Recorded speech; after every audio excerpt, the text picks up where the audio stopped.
आप सबको जय मसीह की। मैंने पिछले वीडियो में भी आपके सामने रखा था कि कलीसिया में जो समस्याओं के कारण क्या हैं, तो उसी की आगे मैं बढ़ूँगा। तो आपने सुना था पिछले उसमें मैंने 4 पॉइंट रखे थे। आज मैं कलीसिया में 5वां पॉइंट रखूँगा, समस्या का कारण। कलीसिया में अनुशासन का प्रयोग न करना। कलीसिया में अनुशासन का प्रयोग ना करना भी एक समस्या का प्रमुख कारण है। जैसे पहला कुरिन्थियों 5 अध्याय में 1 से लेकर 5 पद तक अगर पढ़ें, कुरिन्थियों की मंडली को प्रेरित पौलुस के द्वारा इस तरह से लिखा गया है। मैं पढ़ रहा हूँ। यह वास्तव में सुनने में आया है कि तुम्हारे मध्य व्यभिचार होता है, और ऐसा व्यभिचार जो गैर यहूदियों में भी नहीं होता।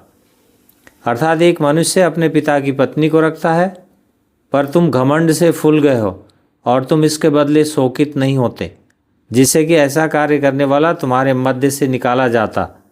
जहाँ तक मेरा संबंध है, यद्यपि मैं शरीर में तो नहीं, फिर भी आत्मा में तुम्हारे मध्य उपस्थित हूँ, और मानो उपस्थित रहकर ऐसे घृणित कार्य करने वाले व्यक्ति के विरुद्ध अपनी ओर से यह निर्णय दे चुका हूँ कि जब तुम हमारे प्रभु यीशु के नाम में एकत्रित हो और आत्मा में मैं भी तुम्हारे साथ, तो हमारे प्रभु यीशु की सामर्थ्य से ऐसा मनुष्य शरीर के विनाश के लिए शैतान को सौंपा जाए कि उसकी आत्मा प्रभु यीशु के दिन में उद्धार पाए।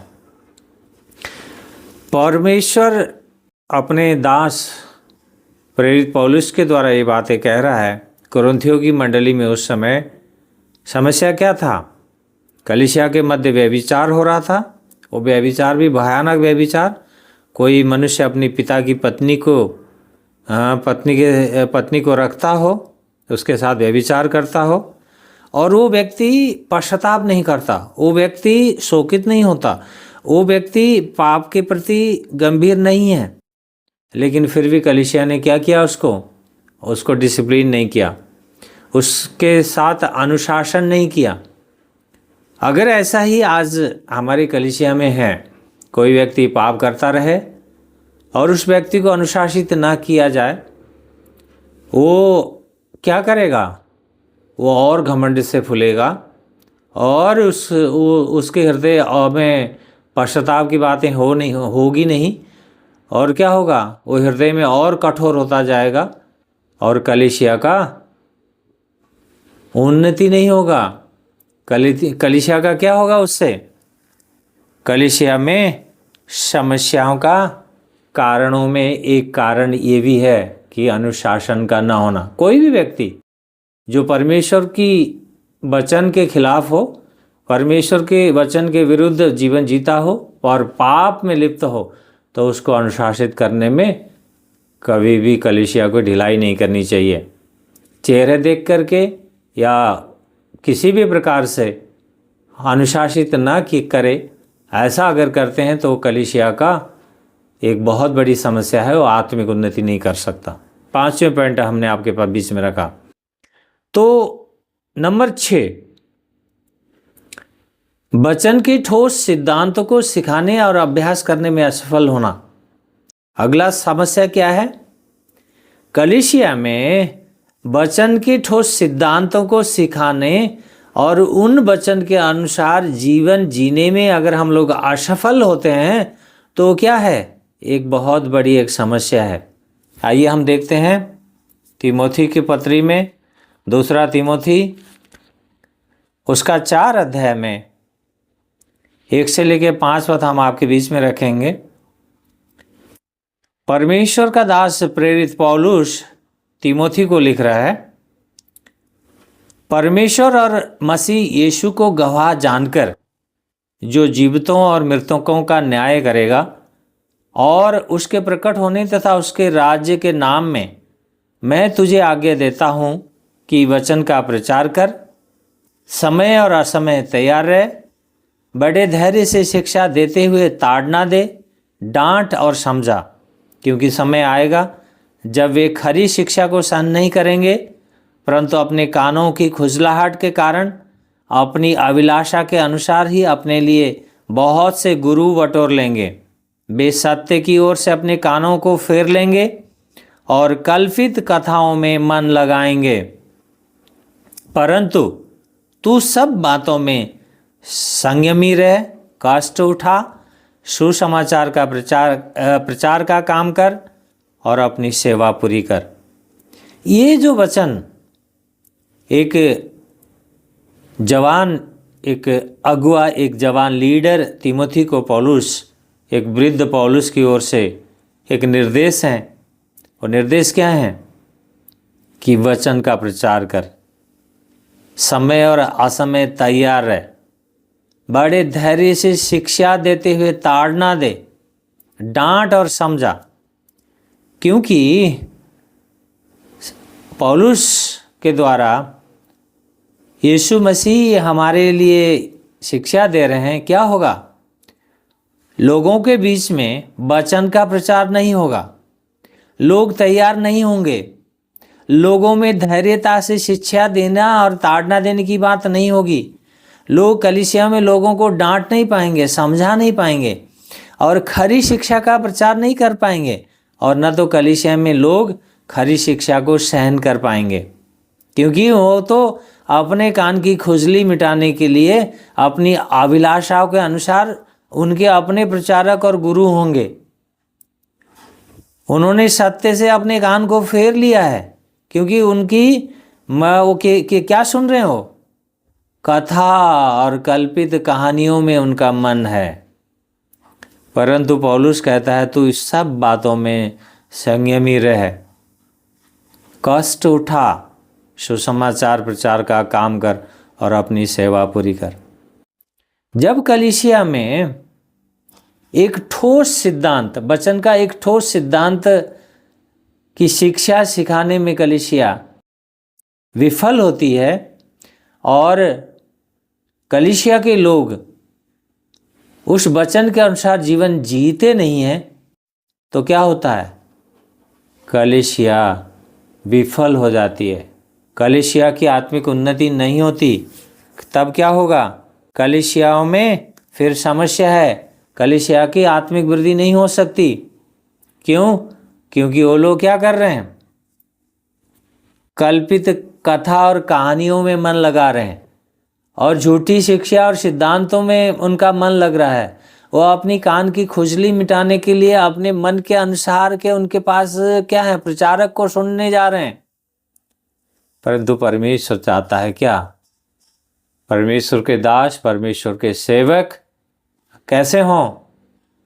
खरी शिक्षा का प्रचार करें, सुसमाचार का प्रचार करें, लोगों के चेतावनी दे, लोगों को डांटे, लोगों को सही मार्ग में चलने में मदद करे, लोगों को उस वचन के अनुसार जीवन जीने में, वो वचन हमें जीना है, सिर्फ सुनना नहीं, उस वचन को हमें अपने जीवन में लागू करना है। अगर ऐसे नहीं हो रहा है तो कलीसिया में समस्या है। ये कौन सा समस्या हमने देखा? 6वीं समस्या है ये। अगर ऐसा है तो कलीसिया उन्नति नहीं कर सकती। कलीसिया को आत्मिक वृद्धि करने के लिए, आत्मिक उन्नति करने के लिए क्या करना होगा? खरी शिक्षा, ठोस वचन का प्रचार करना होगा और उस वचनानुसार जीवन जीना होगा। अन्यथा क्या होगा? फिर हम अपनी मर्जी की शिक्षा सुन रहे हैं, अपनी मर्जी के प्रचारक के पास जा रहे हैं, हमें खरी शिक्षा पसंद नहीं है, हमें सही शिक्षा को सुनने का हमें इच्छा नहीं है, तो हम फिर भूल में हैं, हम गलत मार्ग पे हैं। ये हमें जानना होगा। ये कलीसिया की एक समस्या, 6वीं समस्या है, हमने आपके बीच में रखा। और हम देखेंगे 7वीं समस्या क्या है। कलीसिया में झूठे शिक्षक और झूठी शिक्षा की अनुमति देना। कलीसिया क्या कर रही है? कलीसिया के मध्य में झूठे शिक्षक और झूठी शिक्षा का प्रचार हो रहा है। ऐसा होने से कलीसिया का उन्नति होगा क्या? कलीसिया आत्मिक उन्नति कर पाएगी? कलीसिया का आत्मिक वृद्धि होगा? कलीसिया के लोग खरी शिक्षा को जो जीवन में लागू कर पाएंगे? कदापि नहीं। आइए मेरे साथ आप वचन में देखिए, प्रकाशित वाक्य 2 अध्याय का 14 से लेकर 16 पद तक, 3 पदों को हम देखेंगे। प्रकाशित वाक्य 2 अध्याय का 14 पद से लेकर 16 पद तक। ये जो हम खंड पढ़ रहे हैं, ये पेरगमुन की कलीसिया को प्रेरित यूहन्ना द्वारा जो प्रकाश दिया है प्रभु यीशु ने, उसको हम पढ़ रहे हैं। क्या कहता है यहाँ पे यूहन्ना, क्या लिख रहे हैं? परंतु मुझे तेरे विरुद्ध कुछ कहना है, क्योंकि तेरे यहाँ कुछ ऐसे व्यक्ति हैं जो बिलाम की शिक्षा को मानते हैं, जो बालाक को सिखाता रहा कि इस्राएलियों को ठोकर खिलाए कि वे मूर्तियों पर चढ़ाई हुई वस्तुएं खाएं और व्यभिचार करें। इसी प्रकार तेरे यहाँ भी कुछ ऐसे लोग हैं जो निकुलइयों की शिक्षा को मानते हैं। अतः पश्चाताप कर, अन्यथा मैं शीघ्र तेरे पास आ रहा हूँ और अपने मुख की तलवार से उनसे युद्ध करूँगा। प्रभु यीशु का शिक्षा बड़ा स्पष्ट है। क्या है? प्रभु क्या कहते हैं? पेरगमुन की कलीसिया को प्रभु कह रहे हैं, मुझे तेरे विरुद्ध कुछ बातें कहना है। क्या है तेरे विरुद्ध? कि तेरे पास, तेरी कलीसिया में बिलाम की तरह कुछ लोग हैं। बिलाम ने जो शिक्षा दिया और इस्राएलियों को मूर्तियों के पीछे जाने में और व्यभिचार करने में के द्वारा उसने जो इस्राएलियों को भटकाया, और उसने बालाक के द्वारा जो उसको पैसा मिला, जो उसको लाल पैसे की लालच में आया, इसके कारण क्या है? मुझे इन लोगों के विरुद्ध में मेरा कार्य है। क्या है ये लोग? अगर पश्चाताप नहीं करेंगे तो मैं क्या करूँगा? शीघ्र तेरे पास आके अपने मुंह की तलवार से उनसे युद्ध करूँगा। बड़ा स्पष्ट है। यदि कलीसिया में झूठे शिक्षक हैं और झूठी शिक्षा की कलीसिया अनुमति दे रही है, तो फिर कलीसिया का उन्नति नहीं हो सकता। कलीसिया की उन्नति नहीं हो सकता। ये 7वां कारण है। इसी कारण से कलीसिया को यदि उन्नति करना है तो जो बिलाम है कलीसिया में घुसे पड़े हैं, उनको कलीसिया से बाहर करना पड़ेगा। यदि वो बिलाम बालाक की लालच में फंस करके, राजा बालाक ने उसको लालच दिया, उस लालच में फंस के इस्राएलियों को पतन कर की ओर ले जाने के लिए क्या किया? उसने व्यभिचार कराया।